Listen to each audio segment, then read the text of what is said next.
సిద్దిపేట పట్టణంలోని girls high school corporate పాఠశాలకు ధీటుగా అభివృద్ధి చెందుతుందని మాజీ మంత్రి ఎమ్మెల్యే హరీష్ రావు అన్నారు.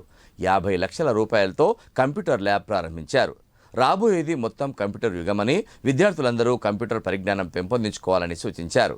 సిద్దిపేట జిల్లాలోని ప్రభుత్వ బాలికల ఉన్నత పాఠశాలలో కంప్యూటర్ ల్యాబ్ను ప్రారంభించారు. సిద్దిపేటలోని ఇందిరానగర్ ప్రభుత్వ పాఠశాల మాదిరిగా గర్ల్స్ హై స్కూల్ను అభివృద్ధి చేస్తానని తెలిపారు. గర్ల్స్ హై స్కూల్ విద్యార్థులు 10 GPA సాధించాలని అన్నారు. రాష్ట్రంలో ఎక్కడికి వెళ్లినా సిద్దిపేటకు గుర్తింపు ఉందని అన్నారు. విద్యార్థులు బాగా చదువుకున్నప్పుడే మంచి గుర్తింపు లభిస్తుందని తెలిపారు.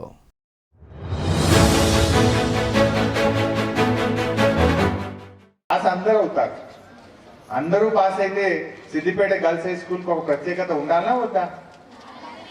మనకు ఆ ప్రత్యేకత ఉండాలి కదా. ఇవాళ తెలంగాణ రాష్ట్రంలో ఎక్కడ పోయినా సిద్దిపేట అంటే ఒక ప్రత్యేకత ఉన్నదా లేదా? అట్లే మా గర్ల్స్ హై స్కూల్ కూడా ప్రత్యేకత ఉండాలి. మా పిల్లలు పాస్ కాదు, మా పిల్లలు డిస్టింక్షన్ లో పాస్ అయ్యారు, మా పిల్లలు 10/10 లో పాస్ అయ్యారు, మా పిల్లలు ఫస్ట్ క్లాస్ లో పాస్ అయ్యారు అన్నంత గొప్పగా మీరు చదవాలని నా కోరిక.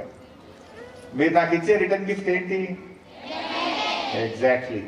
సో మీకు ఇంత మంచి కంప్యూటర్ ల్యాబ్ ఇచ్చాను. మీ హెడ్ మాస్టర్ గారు మళ్ళీ నాకు పెద్ద లిస్ట్ ఇచ్చాడు ఇంకేమేం కావాలో. సరే నేను ఇస్తాను, అవన్నీ తప్పకుండా కష్టపడి ఒక రోజు ఎన్నుకో ముందో తప్పకుండా వాటిని మీకు తేవడం కోసం ప్రయత్నం చేస్తాను.